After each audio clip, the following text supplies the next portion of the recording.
Tete, mas o que você queria ser quando crescesse?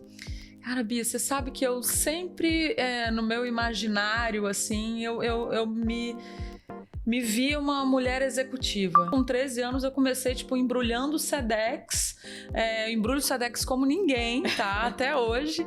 E ganhava R$50 por semana, e era isso. Hoje, com quase 40 anos, eu estou tendo a oportunidade / privilégio de parar e pensar o que eu quero ser quando eu crescer de novo. Vai competir com o Bradesco, com o Itaú, a galera falava, sabe? Eu falei, mas dá o mesmo trabalho, né? E é a famosa frase, sonhar grande, sonhar pequeno, dá o mesmo trabalho. Eu falei, não, vai que um dia eles me compram. Corta a cena, 5, 6 anos depois, me compram. Oi, 20. Oi, 20. Oi, 20. Oi, 20. Oi, 20. Oi, 20. Oi, 20. Oi, 20, bem-vindos ao episódio 20 do 20 e Poucos Podcast. Esse é um episódio muito especial porque é o primeiro episódio da segunda temporada e o episódio 20 do 20 e Poucos, caso ainda não tenha ficado claro. E eu quero te lembrar de se inscrever no canal antes da gente começar, se você está assistindo pelo YouTube ou se você ainda não segue pelo Spotify, de seguir, porque aí você vai ser lembrado sempre que tiver novos episódios. Sabe a frase, o que eu quero ser quando crescer? Se você cresceu e ela ainda ecoa dentro de você, como se você ainda fosse aquela menina de 7 anos, constrangida ao responder pro seu tio médico no almoço de família que queria ser cantora de pop rock internacional ou astronauta, calma, talvez você possa ser os dois e ainda jogar na cara do seu tio chato. Mas você também pode descobrir que pode ser muitas outras coisas que você nem imaginava. É como dizem, não suba a montanha para o mundo ver você, mas sim para você ver o mundo. E quem disse que a gente precisa ser uma coisa só? A convidada de hoje é a Tete Fleury, que já foi muitas coisas e continua se reinventando. Algumas delas incluem CEO e fundadora da conta digital Dindim, que foi vendida ao Banco Bradesco, tornando essa mulher aqui a primeira a vender uma startup para um banco na América Latina, não é pouca coisa não. E ela também já trabalhou em diversas empresas do corporativo e no Vale do Silício. Além disso tudo, eu tô aqui com a responsa de entrevistar uma apresentadora do CNN. A Tete fez o projeto Upload, que foi através dele que eu conheci a Tete, e que é um programa sobre empreendedorismo, inovação e gestão e liderança que entrevistou as figuras mais influentes desse novo mercado. Ela também é agora palestrante e professora na Link School of Business. Eu falei que não era pouca coisa. Tete, bem-vindo ao 20 e Poucos Podcast. Bem-vinda, oi 20. Tava louca pra falar isso já há um tempo. Eu tenho acompanhado vocês aqui. Obrigada, Bia, pelo convite. Obrigada a você por ter topado e pela cara de pausice, né, pelo que eu tive, de você ter feito esse contato. Então, a gente contar a nossa história aqui um pouquinho. Eu tava no Web Summit em maio, né, agora desse ano de 2023, e eu tinha feito 2 painéis lá em 2 dias, foi super corrida, não tinha tido a oportunidade de rodar mesmo o evento, que é bem grande, super cheio e tal.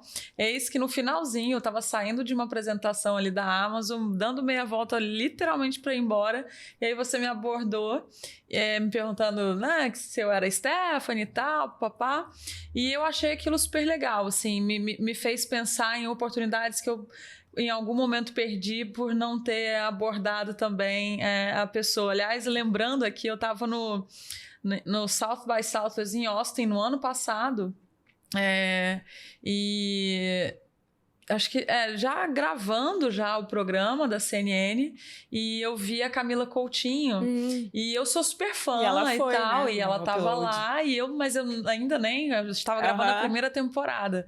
Eu nem tinha pensado sobre entrevistá-la e tal, na segunda temporada um tema casou e tal, mas eu acabei contando essa história pra ela depois, quando a gente se conheceu, e eu falei, eu devia ter te abordado quando eu tive a chance e tal, mas enfim, daí falei, né? Mas é isso, às vezes a gente perde a oportunidade de conhecer algumas pessoas por não ter essa cara de pau, então eu te agradeço e depois te procurei, né? Pra gente tomar um café, almoçar.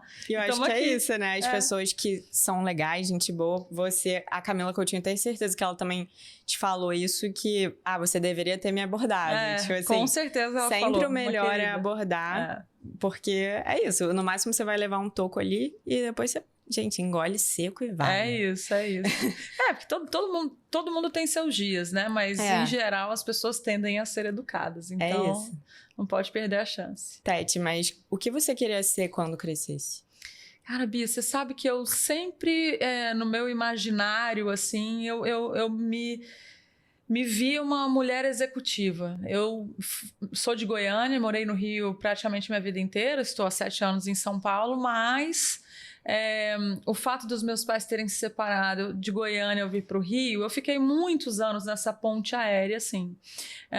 E aí eu tinha a oportunidade de, nos aeroportos, ficar observando as pessoas nas suas idas e vindas, e eu via homens e mulheres executivas, taier, pastinha, etc. E eu tenho uma referência muito grande dentro da minha casa também, que era minha mãe, que era uma empreendedora, era e é uma empreendedora muito forte e tal. Então, assim, essa figura de uma mulher poderosa, executiva, né? E não necessariamente dentro de uma empresa ou mesmo dona do seu próprio negócio, mas com essa liberdade de ir e vir, e com independência financeira também, porque o aeroporto ele tem alguma coisa disso, né? Ou você tem dinheiro para viajar, ou tem alguém pagando para você viajar. Então, eu vou te dizer que no começo ali da minha vida era isso, e eu achava que era só isso, né?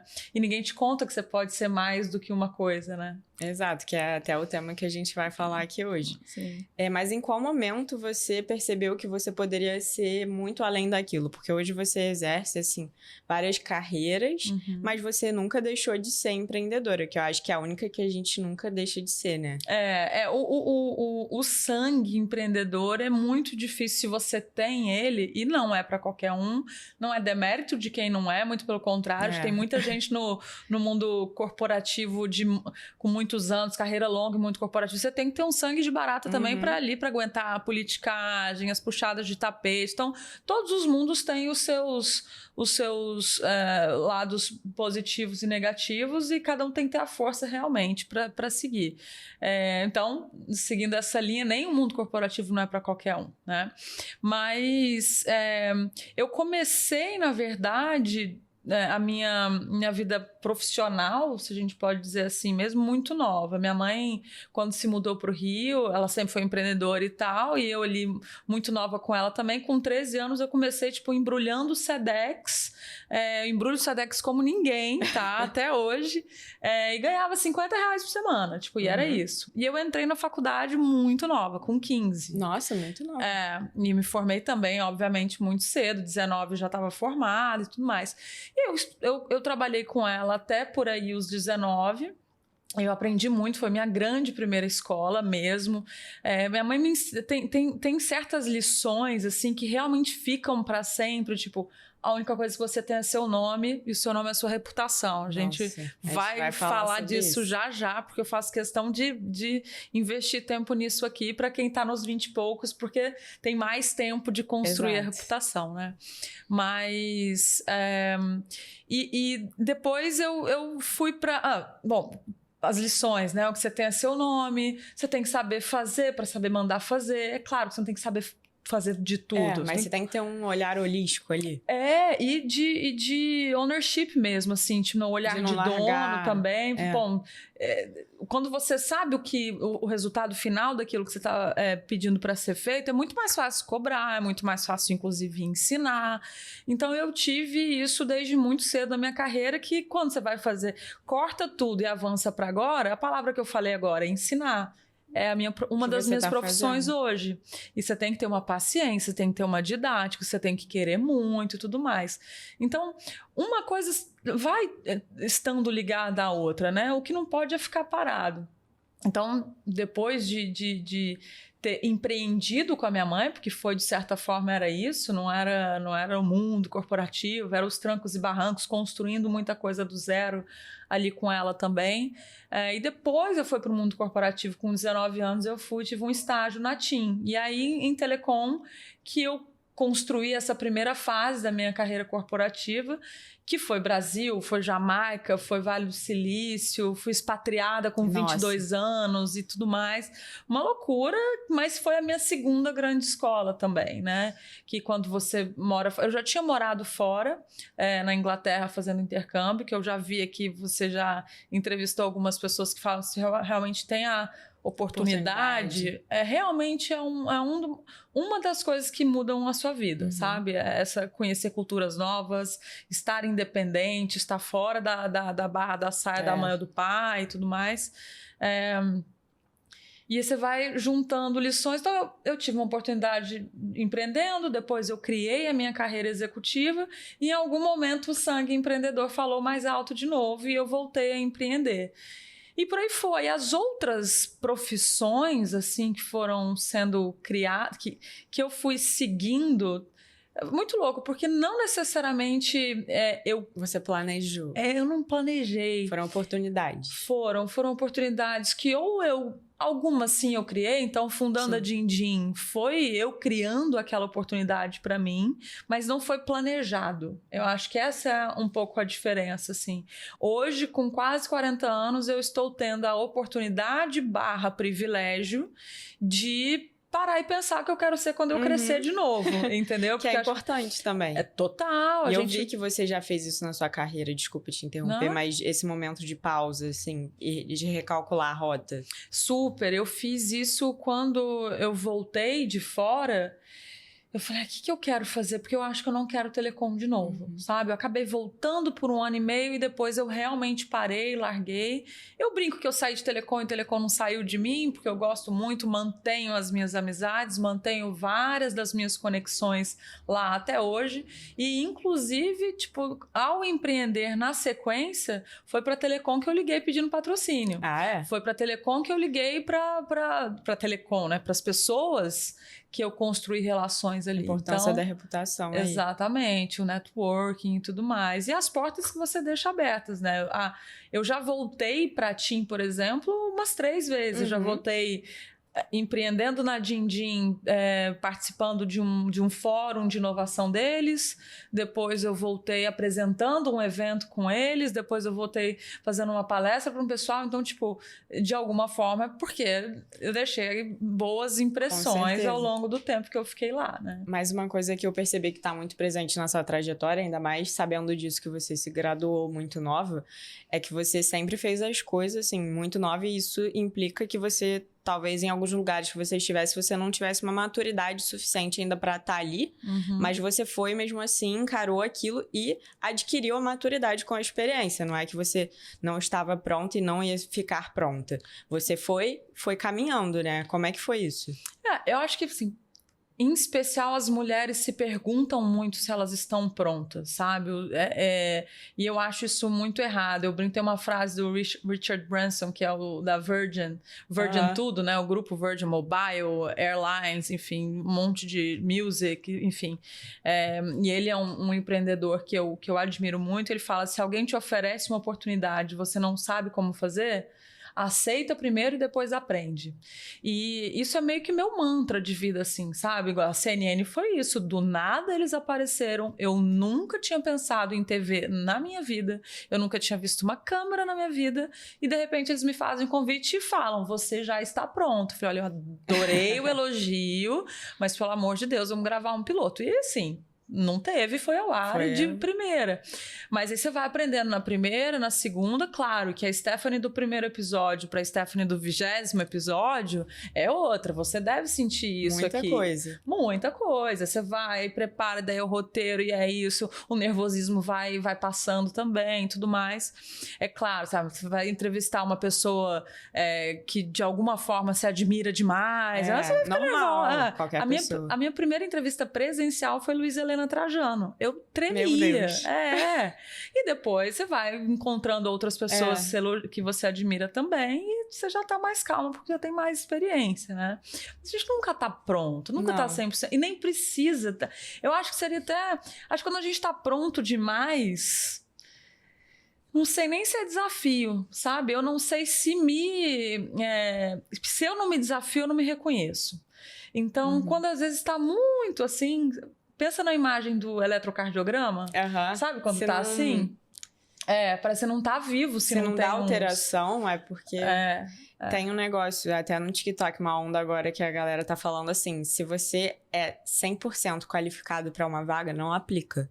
Que aquela vaga não é pra você. Exatamente. Sabe? É aquela vaga inferior. Você sempre tem que aplicar para uma vaga que você tem menos qualificações e o seu caráter, a sua forma de lidar com os problemas, tudo isso que vai contar também. Porque muito rapidamente você vai se entediar. Uhum. Porque não vai vir aquele friozinho, aquela coisa que vai te fazer correr atrás. Será que eu sei que eu não sei? Pelo menos pra mim, é isso que me move, assim. Eu tava falando de um projeto esses dias, eu falei, mas será?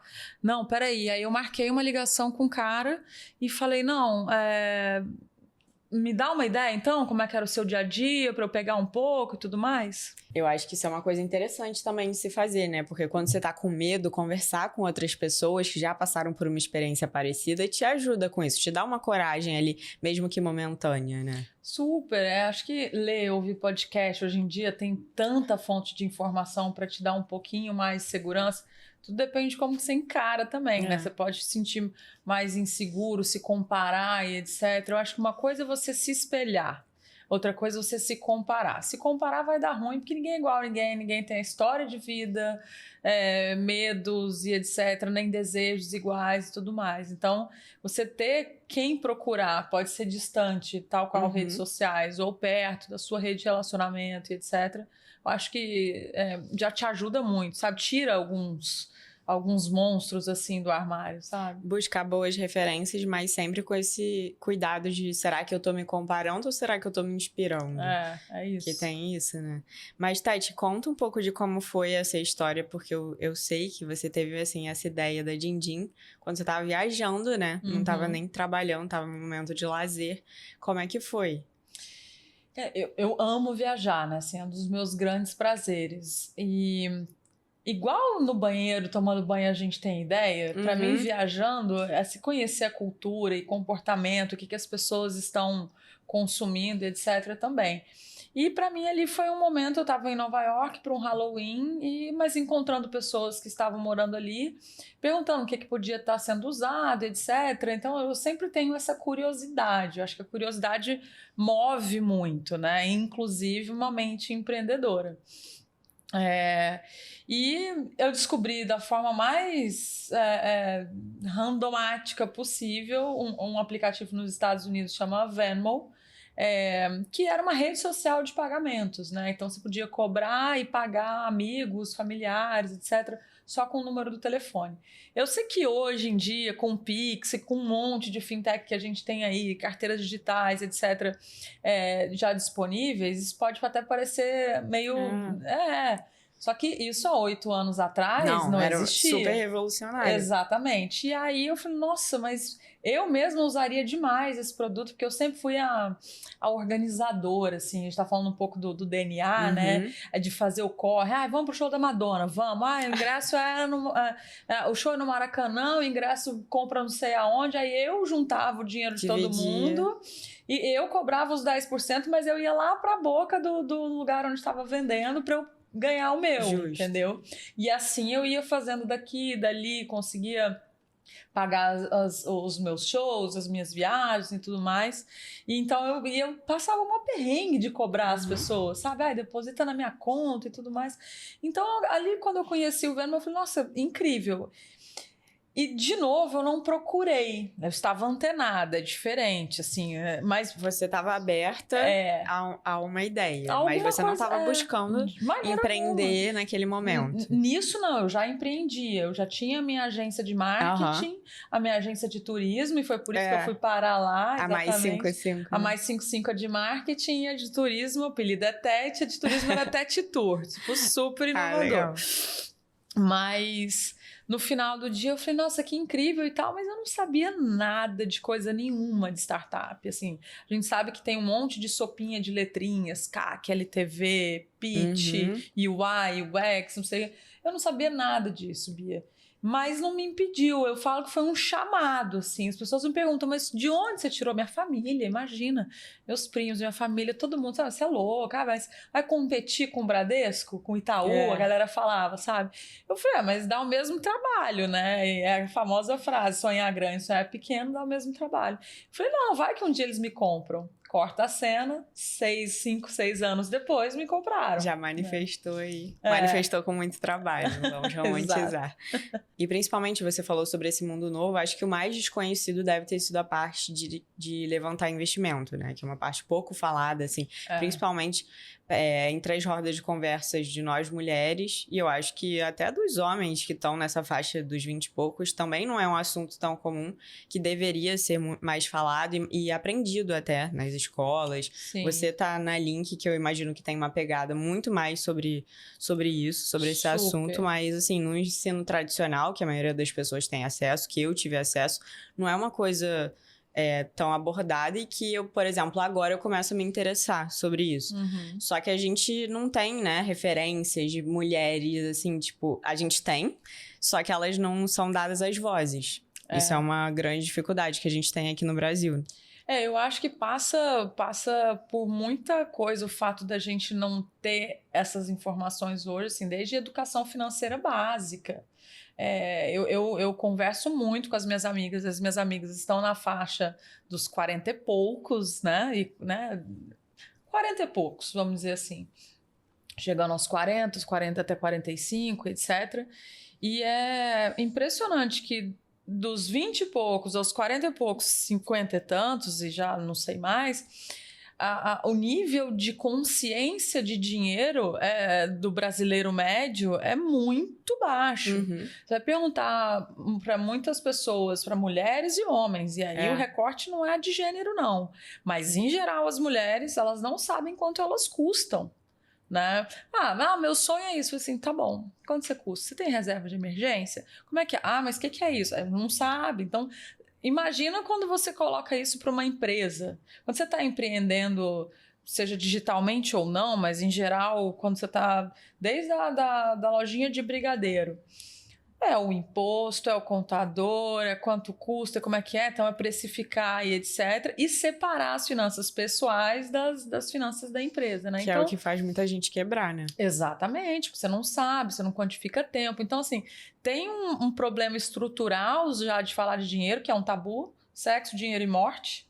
Imagina dinheiro e morte, então, assim, aqui no Brasil, falar disso é um problema. Eu acho que a gente falar de herança, testamento, coisas do tipo, devia ser o papo de domingo e não mórbido.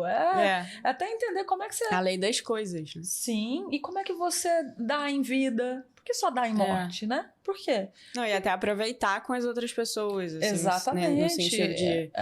senão vai ficar tudo aí mesmo, sabe como? Exato. A gente tem um racional que eu acho que lá fora já é um pouco diferente. Eles têm acho que mais Estados Unidos, que eu tendo a estudar algumas coisas desses assuntos, eles estão à frente realmente de muita coisa. E são os trust funds, mas é quando você faz tal idade, para te ajudar a construir também. Eu estava lendo, existe hoje um movimento nos Estados Unidos chamado The Great Wealth Transfer, que é a grande transferência de riqueza mesmo, né? E vai ser a primeira vez no mundo que você está passando de uma geração para outra a ordem de 140 trilhões. Então, assim... uma grande mudança. É muito dinheiro, e eu falo, muito mais importante do que essa transferência de riqueza é a transferência de valores não financeiros. De como você vai gerenciar. Como você vai gerenciar, como você vai investir, quais os problemas do mundo hoje, né? Então, se você coloca numa escala muito menor, seja... os teus pais com você, os meus comigo, cara, assim, o impacto é feito nessa formiguinha aqui, né? Por mais que os muito ricos tenham muito poder, mas, cara, o que você pode fazer? Né? Para o mundo ou para a sociedade, para o entorno, as pessoas do teu lado, né? Você esperar lá no final para receber o dinheiro, para saber o que você pode fazer, não, é agora, com a educação financeira que você tem agora, etc. Então, imagina isso aplicado a uma empresa e saber fazer valuation da empresa. Quanto que vale? Né? Podcast, quanto que custa? Mas quanto que vale? Né? Saber medir a audiência. A Camila Farani foi, acho que no Pode Pai, ela perguntou pra eles, vocês já fizeram valuation? Eles já, não sei o que, a gente sabe, todos orgulhosos, assim. Porque é uma coisa super pouco falada, ainda mais pro pequeno empreendedor, né? Super. Pro empreendedor que já tá numa outra fase, assim. É uma coisa super diferente, mas ainda mais quando a gente fala também de negócios digitais, porque às vezes a pessoa acha que é aquilo ali é um hobby. Um hobby de 1 milhão de seguidores, tipo, calma aí. Não é todo mundo que tem 1 milhão de audiência, alguma coisa né? aí. Mas eu sei que você aprendeu muito a controlar e você sabe quanto você custa, né? Eu sei, cara, eu tenho minha planilhinha, eu vivo disparando ela para algumas amigas, porque de alguma forma, assim, eu nunca tive mesada, eu nunca tive, assim, minha família, eu tenho os meus privilégios, eu tive educação de alto nível e etc. Mas no dia a dia, eu que sempre construí com o meu esforço, com o meu trabalho, com os meus estudos, etc.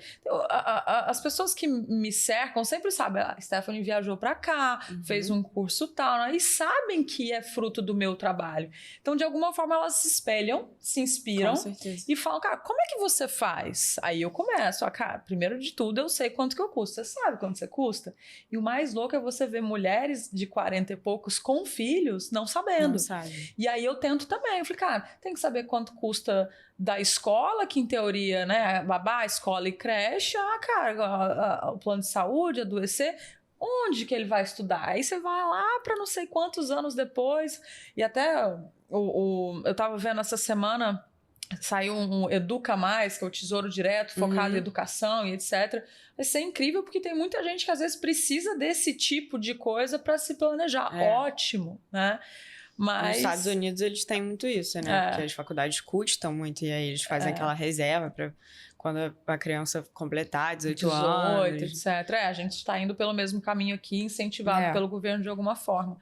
Mas eu sei quanto eu custo, eu sei quanto que custam os meus sonhos. Os sonhos mudam ao longo da vida, então... e tem coisas que financeiramente não fazem sentido, mas para você faz. Eu já falei isso uma vez. Cara, às vezes comprar um apartamento pode não fazer sentido financeiramente, dependendo da taxa de juros, depende da sua realidade, etc. Mas tem certas coisas que não é o dinheiro. Não é pra valer o dinheiro. É pra você, cara.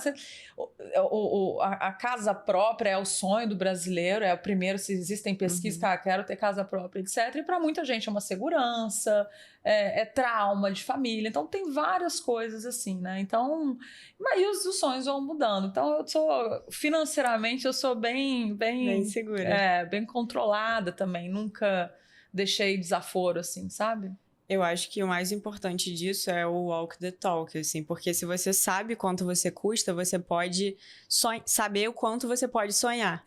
Porque se você não sabe, você fica, eu queria muito viajar pra não sei aonde, e aí você acha que você tem, mas gastei com não sei o que da minha casa, e aí a pessoa não tem planejamento de reserva, não tem uma coisa assim, não consegue fazer esse balanço. Você sabe que também é uma coisa muito louca, assim, eu vendi empresa, eu ganhei dinheiro, beleza, eu fiz os meus planos com o meu dinheiro, mas durante o tempo todo empreendendo foi tão difícil, a escassez era tanta, que eu demorei 2 anos, desde que eu ganhei o meu dinheiro vendendo uma empresa, para conseguir a minha cabeça entender que eu podia gastar. Então, acho que até vale para quem... A gente sabe que com as redes sociais as pessoas dão um pulo, primeiro, muito alto, segundo, muito rápido. Então, elas mudam de patamar de vida.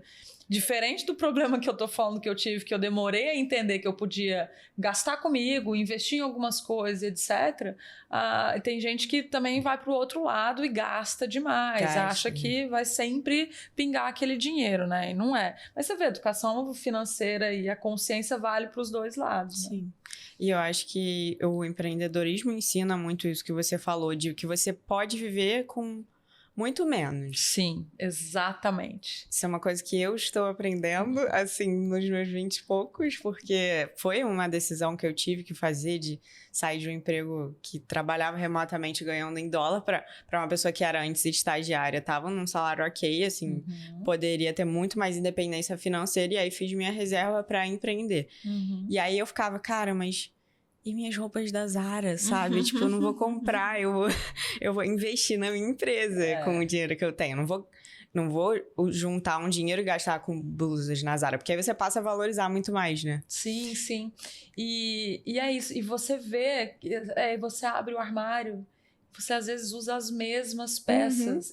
A gente tá para em breve se mudar, eu e Bruna, minha mulher, e tá chegando perto de algum momento a gente realmente rever, e a gente revê o armário o tempo inteiro, de realmente não comprar, segurar e etc. A gente ainda tem a sorte de se vestir, ter uns gostos semelhantes em algumas coisas e vestir o mesmo tamanho, então a gente acaba compartilhando muita coisa, o que é ótimo. Vira e mexe, a gente viaja para fora.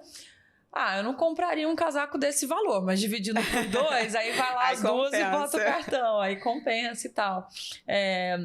E eu tenho ajudado muito ela também. Ela fala, antes de você, eu não tinha tanta consciência com dinheiro. Ela sempre, obviamente, nunca extrapolou, mas dessa história de saber quanto você custa. Exatamente. Eu tava até lendo uma coisa sobre isso hoje, que é tipo, eu mereço. E aí foi na Beats to Brands, que é uma newsletter que eu gosto muito, que eu mereço acaba virando os pequenos prazeres, né? Estão virando coisas perigosas, porque antes a gente tinha até, tipo, o The New York Times falava, não compre seu café para você comprar uma casa, sabe? Só que hoje tá tão inalcançável a casa para quem tá nos 20 e poucos, que você pode comprar um café, sabe? Não vai fazer diferença na sua vida. Mas, ao mesmo tempo, esses pequenos prazeres estão virando coisas, tipo, se eu tô mal, eu mereço. Mas se eu tô bem, eu também mereço, né? E aí virou coisa, tipo... que momento que você vai segurar? Exato. Né? Não, eu acho que quando a gente tem alguns sonhos, você está empreendendo, isso aqui é o seu sonho e tal, e está sendo realizado, você vai preenchendo esse eu mereço de outras formas. Sim, e aí volta certeza. para o armário, para a maquiagem, etc. Cara, eu não preciso, eu mereço, mas eu não preciso. E isso muda muita coisa mesmo. Mas é a verdade, é quando você passa por um... Eu não vou falar problema, mas é alguma escassez, escolhas que você tem que fazer. São escolhas. Exatamente. E você passa a pesar o que vale mais, né? Se é aquele prazer momentâneo e que muitas vezes a gente desconta sem estar bem, porque é um momento que a gente quer equilibrar, não tô indo tão bem no trabalho, então, mas eu ganho bem, então deixa eu comprar isso aqui. E aí você tenta equilibrar, mas se você tem sucesso em outras áreas da sua vida, às vezes até na vida pessoal, né? Amorosa, e enfim, você não precisa buscar essa falta. E você sabe, Bia, que tem uma coisa que... Na geração de vocês, óbvio, eu passo por isso também, mas vocês já nasceram com essa possibilidade que você não precisa ter, porque você tem acesso a, né? Então, é o Airbnb, é o Uber, você não precisa ter carro, você pode pedir um Corolla preto, né? Pra te buscar, um motorista, aquela coisa. Você não precisa ter uma casa de campo, uma casa na praia, você pode alugar essa casa e passar por essa experiência, etc. Então, isso muda tudo, isso muda o jogo totalmente. Uma nova economia.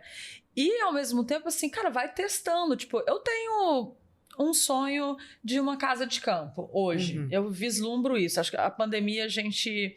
É aquilo, ficou muito isolado. A gente viajou muito pro campo, eu tive uma conexão com a grama, eu sempre pisei pé descalço muito, eu adoro andar descalço.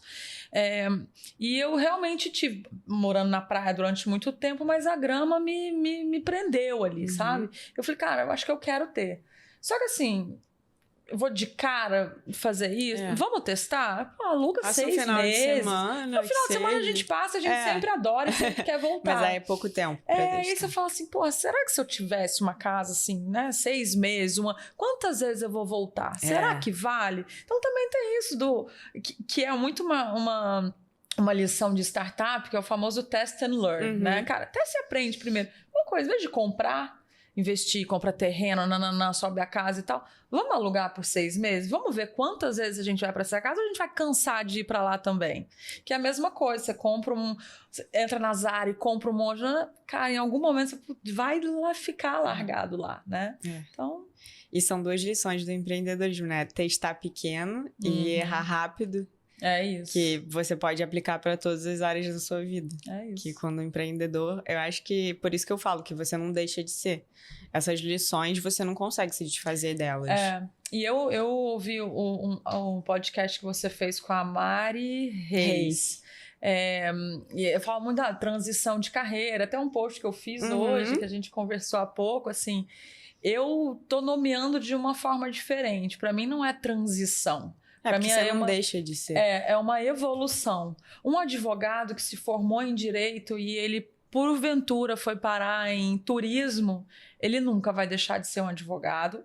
Com OAB, sem OAB, mas assim, tudo que ele estudou, que ele absorveu, que ele teve alguma prática que seja, ele vai usar em algum momento. Ah, teve um processo de um passageiro, não sei o quê. Opa, chama o fulano ou a fulana porque alguma experiência tem. E por aí vai. Então, hoje, quando eu olho a minha carreira portfólio, o que eu quero ser quando eu crescer mais, etc., eu sei das experiências que eu acumulei estando em vários setores diferentes, e o que eu hoje espero, que é um pouco da minha missão hoje de comunicar no LinkedIn ou não, em algum outro lugar também, é que o mercado veja isso de uma forma mais positiva do que negativa, porque negativo não tem nada, mas ver realmente positivo na sua diversidade de experiências, né? E não assim, poxa, você passou um tempo aqui que você poderia estar nessa mesma carreira aprendendo, né? Na mesma empresa, sendo que você teve aprendizados muito mais diversificados. E eu acho que isso é uma coisa, com certeza, da sua personalidade também, porque não é todo mundo que tem essa veia e se sente bem fazendo coisas diferentes. Tem gente que quer fazer a mesma coisa pro resto da vida, e tudo bem. Mas aí tem até um TED, que é Multipotentialite. Não sei se você já assistiu. Não, bom saber. É muito legal. E aí a pessoa apresenta, assim, casos de pessoas que essa mesma coisa, assim, foram várias coisas e a junção de todas as coisas torna elas uma pessoa única. Uma pessoa única e com um ofício único, porque essa junção com esse olhar muito diferente de duas coisas faz uma coisa única. Exatamente. Você falou duas coisas aí de único. A minha sócia no Dindim, a Bruna, ela fez Kellogg nos Estados Unidos, MBA. Meio da pandemia, a colação de grau, etc., foi tudo online e eu pude assistir, eu tive o privilégio, eu queria ter ido pessoalmente, aí tudo não deu, etc., mas foi online, eu tive a oportunidade de ver. E a oradora, como é que chama? A mediadora, assim? Não, eu acho que... Eu sei o que é. A gente vai lembrar.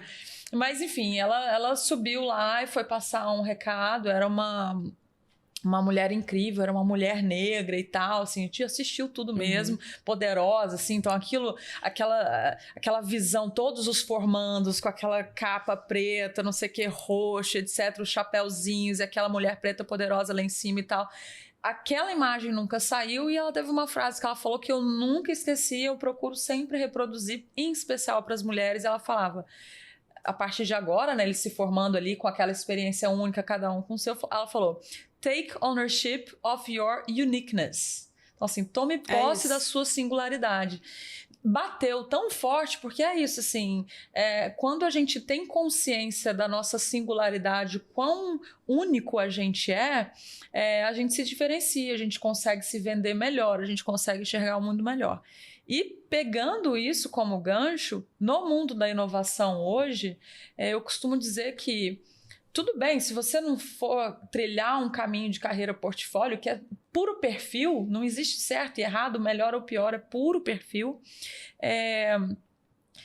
você simplesmente pode ter muito mais visão de inovação quando você tem contato com diferentes áreas. Porque na inovação a gente fala inovar ou disruptar, né? A disrupção, ela não vem da sua indústria. Do mercado ao lado. Tem várias. Da minha época de estudar na PUC, miopia de marketing. O que disruptou o mercado de aviação? Do DVD, e aí o DVD não olhava para o lado, veio a Netflix. Mas da minha época a gente estudava miopia de marketing, que é super, né? Falava das teleconferências, então Skype, etc., matando alguns voos. As pessoas não precisavam mais voar. Então a disrupção não vem da tua indústria. Então, para mim, quanto mais experiência em diferentes indústrias eu tenho, mais chances que eu tenho de ver a inovação e de ver a disrupção. De novo, se você não está disposto, eu não gosto de construir uma carreira portfólio, não tem problema, você consegue fazer isso também de outra forma, que é, por exemplo, construindo networking com pessoas de diferentes setores. Sim. Antigamente, você fazia estava em telecom, você só conversava e conhecia gente de telecom.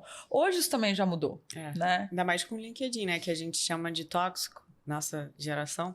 Mas De o quê? de tóxico. O LinkedIn? É. Jura? Por quê? O LinkedIn é super tóxico. Ah, e o Instagram Mas- e o TikTok não são pois não, né? Não, tem um negócio assim... precisamos falar sobre...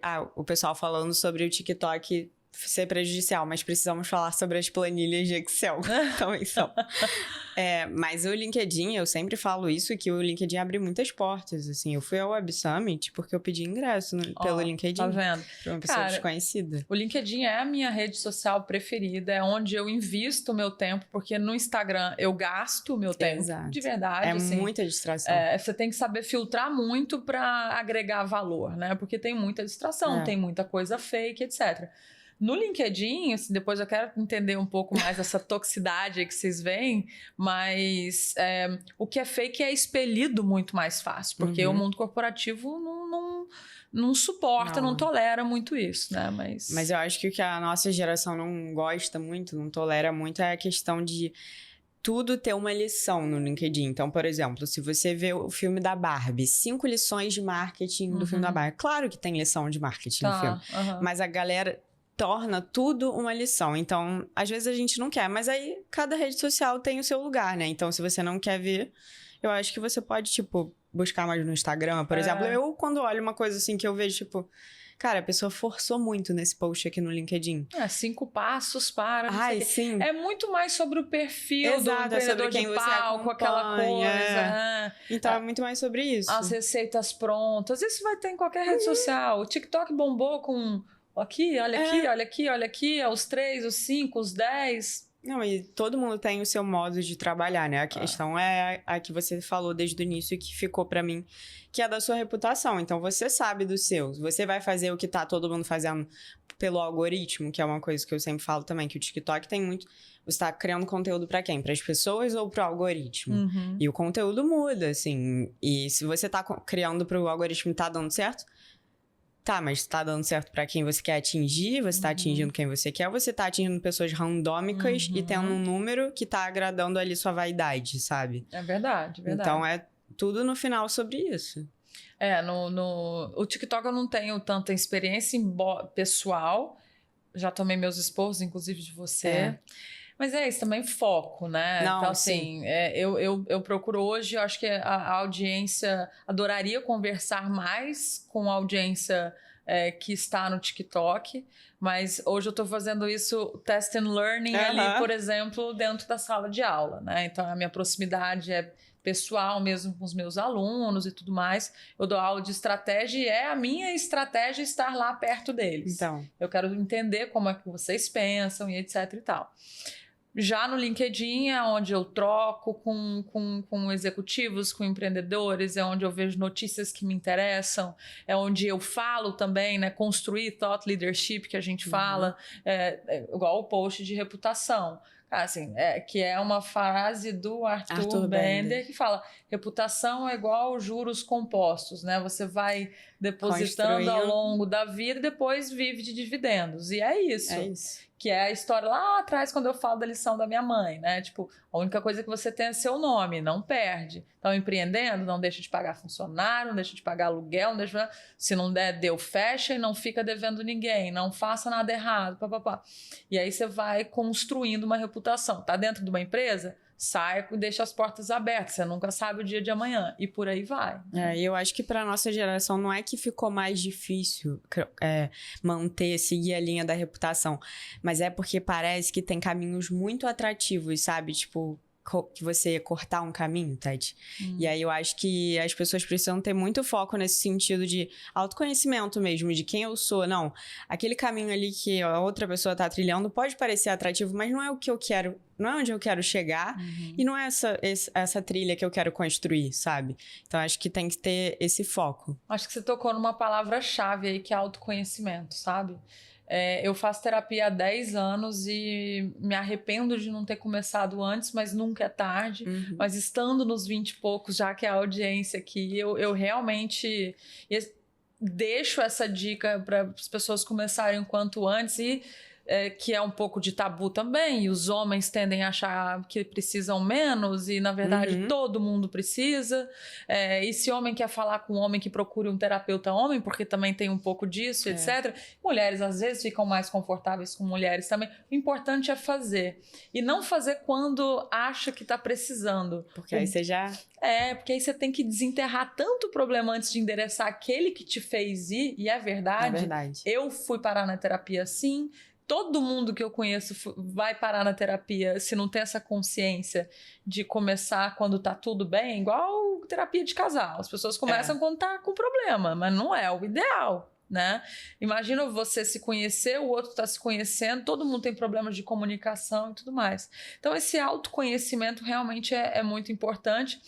E por que meio que nunca acaba a terapia, né? Você pode ter suas pausas, mas em teoria não é que você tem alta, que a gente muda demais ao longo dos anos. Então, com 20 e poucos, você é de uma forma, você tem desejos de tal jeito, você tem a tua realidade, e a vida vai passando e vai trazendo problemas ou soluções, etc. Mas você vai mudando e graças a Deus a gente evolui. Aos 30 e poucos você vai ser outra, aos 40 e poucos você vai ser outra, e aí você precisa, inclusive, se autoconhecer o tempo inteiro. Isso vai te permear a tua carreira, as tuas escolhas de vida pessoal. Quero morar fora, não quero. Quero, mas com prazo para voltar. Eu quero empreender. Não, eu quero carreira executiva. Eu quero me vestir assim. Eu quero ter filho, não quero ter filho. Tem tanta coisa, e até para mulher um pouco mais, que acho que autoconhecimento realmente é a palavra-chave. E como foi para você equilibrar esses diversos pratinhos da vida ao longo da sua carreira? Eu acho que é uma luta eterna, assim, sabe? Hoje, vamos dizer hoje especificamente, só hoje em dia, mas acho que desde que eu vendi a empresa, e é triste falar isso, porque passa uma mensagem de que você tem que passar muito pelo perrengue. caos. Exatamente. Então, hoje eu me preparo para que, se vier o caos de novo, eu não entre na agenda do caos. Tava ali nos meus 30 e poucos, então eu acho que... Eu vi você já falando que as pessoas acham que com 20 e poucos já tá tarde para muita coisa. E até a Mari comentou, imagina, e realmente... Ao mesmo tempo, assim, você, dos 20 e poucos aos 40 e tantos, bota aí uns 20 anos, é quando você está construindo a tua vida. Mas aos 40 anos acaba? Claro que não, você vai construir outra vida, mas aquela que você vai... O início da sua vida. Assim. Exatamente. Então, aquela que você aos 20 e poucos achou que é ali que você vai construir, né? Chegou aos 40 e poucos, você quer ser outra pessoa, que é até um pouco o meu caso agora, quer fazer outra coisa, tudo bem, você vai ter que parar de novo, pensar, se autoconhecer, entender e tudo mais. Então, assim, eu realmente não equilibrava muito a minha vida pessoal e profissional, nem a minha saúde física com a minha saúde mental e etc. A gente paga o preço, então, assim, não é legal. Por isso a terapia. Inclusive, durante a minha vida empreendedora ali, digital, de din-din, etc. Eu comecei a terapia antes, mas durante foi muito importante. Foi uma das minhas... Fora a minha rede de apoio em casa, foi o que me segurava ali. Porque tem coisas que você não fala em casa, tem coisas que você não fala pro teu parceiro ou tua parceira, tem coisas que só divide mesmo com a terapeuta e tudo mais. Então, eu aprendi a lição e hoje eu procuro ter realmente um equilíbrio de sono, de alimentação, de tempo de trabalho e tudo mais muito maior, sabe? Isso também não era tão falado como uma questão essencial, né? Era muito mais visto como um extra, assim, se você tem tempo aqui pra malhar, você malha, mas se não der, você trabalha, sabe como é? Não, agora... Não, você precisa ter um tempo pra se exercitar, precisa se alimentar minimamente bem, precisa, né, seguir uns hábitos pra você estar bem pra trabalhar, porque senão pifa. Exatamente. E até assim de autodesenvolvimento, leituras que, cara, não precisa ser livros corporativos ou que vão te ajudar na carreira. Cara, desde livros de thrillers, né? Que às vezes a gente fica muito apegado a séries, etc. A livros pode ser de autoajuda, pode ser um monte de coisa, mas pegar o tempo para você, assistir um TED, assistir um documentário e tudo mais, criar hobbies novos, assim, esse equilíbrio que pode ter tanta coisa e o trabalho é só o trabalho, sabe? Mas não é fácil, tanto que a gente passa a vida inteira tentando, né? Esse tripé, esse equilíbrio, as 3 coisas importantes da vida, né? A família, a sua vida pessoal e sua vida profissional estarem o tripé o tempo todo perfeitamente junto, alinhados. é difícil. Nunca vai acontecer. E acho que é isso, você encontrar paz no desequilíbrio. Exatamente. Obrigada, Tete. Obrigada a vocês, foi ótimo, ficaria horas aqui falando. Eu também. Quem sabe não temos uma parte 2. Pois é, por aí. Obrigada, 20. Obrigada por estarem aqui. Não se esqueça de se inscrever no canal e até o próximo episódio, toda segunda às 11. Beijo, 20.